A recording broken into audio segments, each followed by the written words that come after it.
ایک حدیث پاک میں آپ کو بتاتا ہوں. اللہ کے نبی صلی اللہ تعالی علیہ وسلم ارشاد فرماتے ہیں کہ آخر زمانے میں ایک ایسی عظیم جنگ ہوگی ایمان والوں کی اور رومیوں کے درمیان. کفار و مشرکین ہیں اور مسلمین ہیں. اس کو ملحمۃ الکبریٰ کہا گیا ہے. قیامت سے قریب ہونے والی یہ سب سے بڑی جنگ ہے. اسی سے آپ اندازہ لگائیں. اللہ کے حبیب صلی اللہ علیہ وسلم ارشاد فرماتے ہیں کہ اس میں کفار و مشرکین 80 جھنڈوں کے نیچے آئیں گے اور ہر جھنڈے کے نیچے 12,000 کی فوج ہوگی، جو تقریباً حساب کرنے پر 9,60,000 کی فوج بن جاتی ہے. اگر وہ مومنین سے مقابلہ کرنے کے لیے اتنی بڑی فوج ایک جگہ جمع ہوتی ہے تو پھر اس جنگ کا اندازہ کریں کتنی بڑی. اس کو الملحمۃ الکبریٰ کہا گیا ہے اس لیے کہ اس میں گوشت کے چھیتڑے اڑیں گے. ملحمہ جو کہا گیا ہے عربی میں کہ گوشت کے ٹکڑے ٹکڑے دیکھے جائیں گے، اس قدر اس میں جانے جائیں گی. اس جنگ کے متعلق جو اللہ کے حبیب صلی اللہ علیہ وسلم نے پیشین گوئی کی ہے، جو پہلے سے خبر دی ہے، وہ کیا ہے؟ فرمایا کہ پہلا دن جب ہوگا مقابلہ کا تو اس میں مسلمانوں کی جماعت میں تعداد کتنی ہوگی یہ تو نہیں بتایا گیا. کفار و مشرکین کے تو بتا ہے کہ 80 جھنڈوں کے نیچے آئیں گے، لیکن مسلمان اور مومنین جو لڑ رہے ہیں ان کی تعداد کا کوئی علم نہیں ہے ہمیں. لیکن یہ پتا ہے کہ ان میں سے 1/3 ایک پوری جماعت کا 1/3 حصہ میدان چھوڑ کر بھاگ جائے گا. جنگ میں سے وہ میدان چھوڑ کر بھاگ جائیں گے جب اتنی شدت کی چیز ہو رہی ہو، مصیبت آ گئی ہے، تکلیف آ گئی ہے. 1/3 میدان چھوڑ کر بھاگ جائیں گے. اور ان پر کیا فرمایا حضور پاک صلی اللہ علیہ وسلم؟ فرماتے ہیں وہ دنیا کے روئے زمین کے بدترین لوگ ہوں گے، ان کی توبہ بھی قبول نہیں ہوگی. وہ سب سے بدترین لوگ ہوں گے، پیٹ دکھا کر جو نکل چکے ہیں. دوسرا مرحلہ آئے گا، دوسرا پڑاؤ. یہ ایک بہت سخت سٹرگل کرنے والا میدان ہے، مصیبت اٹھا رہے ہیں، مشقت اٹھا رہے ہیں. دوسرا دن ایسا ہوگا کہ مومنین کی جماعت کا 1/3 1/3 حصہ شہید ہو جائے، قتل ہو جائیں گے. سوچو یہ بہت بڑی بات ہے. یہ دونوں چیزوں پر میں آج آپ سے گفتگو کرنا چاہتا ہوں. 1/3 حصہ میدان چھوڑ کر بھاگ جا رہا ہے اور 1/3 حصہ قتل ہو گیا، شہید ہو گئے. بچے کتنے ہیں؟ 1/3. لاسٹ میں 1/3 حصہ بچا ہے. یعنی ایک میں اگر 3 پارٹ کریں تو 2 پارٹ تو ختم ہو گئے، 1 پارٹ بچا ہے. اور اللہ کے نبی صلی اللہ علیہ وسلم فرماتے ہیں اللہ رب العزت اس آخری 1/3 حصے کو فتح مبین عطا فرمائے گا. فتح تو ہے ان کی، فتح ہوگی ان کی، لیکن جو حصہ بچا ہوگا وہ آخر کا 1/3 حصہ ہوگا. اب اس پر مجھے عرض یہ کرنا ہے، مومنوں کو اگر فتح دیکھنا ہے، اللہ کی نصرت اور مدد دیکھنی ہے تو یہ 2 چیزیں تو برداشت کرنی پڑیں گی. کون سی؟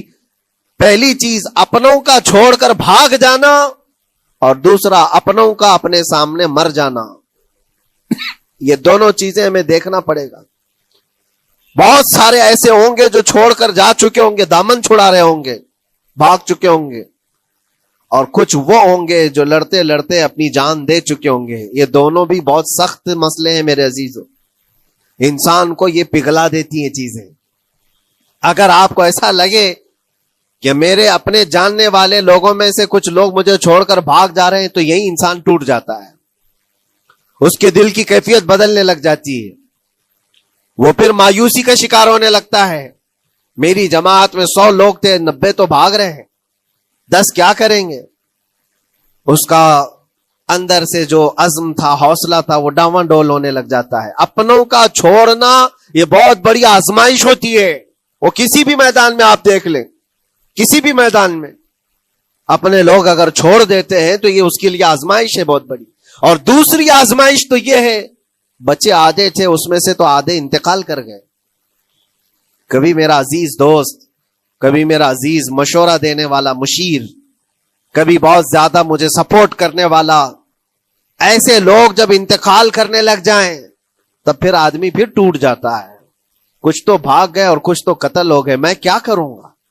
میرے عزیزوں جو اخیر میں بچنے والے لوگ جو ہوتے ہیں نا وہ معمولی نہیں ہیں، وہ اللہ کی ذات پر سب سے زیادہ توکل کرنے والے لوگ ہیں.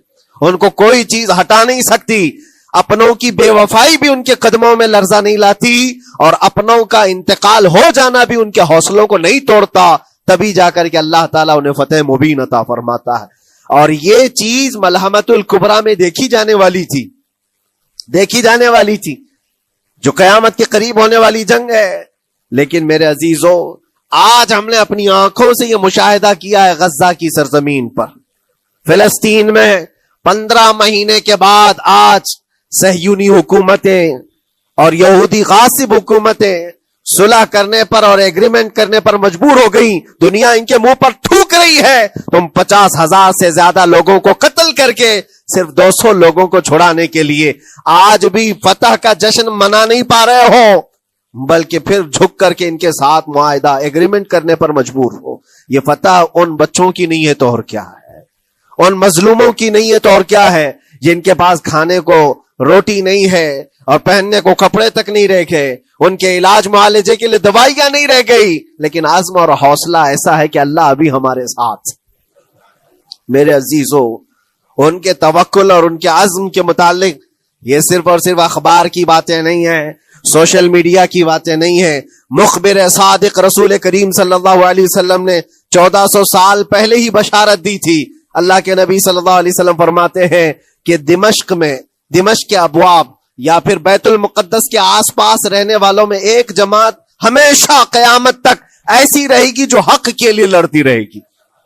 حضور پاک صلی اللہ علیہ وسلم فرماتے ہیں حق کے لیے وہ لڑتی رہے گی، قیامت تک ایک جماعت ہوگی. اور ان کی فضیلت میں میرے آقا فرماتے ہیں کہ ان لا یضرهم خذلان من خذلهم، ان کو دھوکہ دینے والوں کا دھوکہ ان پر کچھ اثر نہیں کرے گا، یا پھر ان کو چھوڑ دینے والے یا ان کی بات نہیں کرنے والے، یہ سب چیزیں ان کو کچھ بھی ضرر نہیں پہنچائیں گی. میں اس سے قبل اسی مسجد میں آپ کے پاس اس حدیث کو دہرا چکا ہوں، بیان کر چکا ہوں. اللہ کے نبی صلی اللہ علیہ وسلم فرماتے ہیں ان کو کوئی چیز نقصان نہیں پہنچائے گی، دھوکہ دینے والوں کی دھوکہ دڑی ان کا کچھ نقصان نہیں پہنچائے گی. آپ ہو سکتا ہے سوال کریں عمارتیں ٹوٹ کر راکھ میں بدل گئی، ہزاروں بچے قبروں میں سو گئے، کتنی عورتیں بیوہ ہو گئیں، کتنوں کے گھر اجاڑے گئے، کتنوں کے ہاتھ پیر توڑے گئے ہیں، بمباری میں وہاں پر کون صحیح سلامت رہا، 2 لاکھ کے قریب لوگ متاثر ہوئے، اور مولانا آپ کہتے ہیں حضور نے فرمایا حدیث میں ان کو کچھ نقصان نہیں ہوگا. یہ نقصان نہیں ہے تو اور کیا ہے؟ ہو سکتا ہے آپ کے ذہن میں یہ سوال گردش کر رہا ہو، آپ بار بار یہ سوچ رہے ہوں گے اللہ کے نبی نے فرمایا ان کو کوئی چیز نقصان نہیں دے گی، دھوکہ دینے والوں کی دھوکہ دڑی سے ان کا کچھ بگڑے گا نہیں. اتنا تو بگڑ چکا پورا راکھ میں بدل گئے، علاج کرانے کے لیے دوائی تک نہیں ہے، تو پھر کیا؟ اللہ کے نبی نے کیا فرمایا کہ ان کو نقصان نہیں پہنچے گا، ان کو ضرر نہیں ہوگا. پھر یہ ساری تکلیفیں اور یہ ضرر کیا ہے؟ میں بتاتا ہوں میرے عزیزوں، جسم کا نقصان، جان کا نقصان، مال کا نقصان، جائیداد کا نقصان، یہ اللہ کے نبی نے نہیں فرمایا. یہ نقصانات مومن کے لیے کوئی معنی نہیں رکھتے. اگر ایمان سلامت ہے تو پوری کائنات سلامت ہے، اور یہ اللہ تبارک و تعالیٰ نے آج تک ان کے ساتھ رکھا ہے. ان کا ایمان محفوظ ہے، ایمان موجود ہے، جس کی وجہ سے یہ سارے نقصانات کچھ معنی نہیں رکھتے. اس لیے کہ یہ تکلیفیں، یہ جو ساری مصیبتیں آئی ہیں، اس پر تو اللہ تعالیٰ نے اجر عظیم کا وعدہ فرمایا ہے، اجر عظیم کا وعدہ فرمایا ہے. ہاں اگر ایمان ہی چلا جاتا تو پھر کون سی جنت ملتی، کون سی خوشبو جنت پاتے؟ کچھ نہیں ہوتا. ایمان سلامت ہے، جس کی وجہ سے انہیں دنیا میں بھی اللہ سرخروئی عطا فرمائے گا. ایک بھی جگہ سے کہیں ان نہتے مسلمانوں کو جو غریب مظلوم ہیں اور ٹوٹے پھوٹے ہاتھوں اور ٹکڑے پہنے ہوئے بچے ہیں، ان کو کوئی یہ نہیں کہتا کہ یہ ظالموں کے لوگ ہیں، بلکہ ہر کوئی یہ کہتا ہے ایک ظالم کے خلاف جس کے پاس دنیا کے سارے آئٹم پاور ہیں، لیکن یہ نہتے بچے کھڑے ہیں. دعائیں بھی ان کے ساتھ ہیں اور رحمت الہی بھی ان کے ساتھ ہے.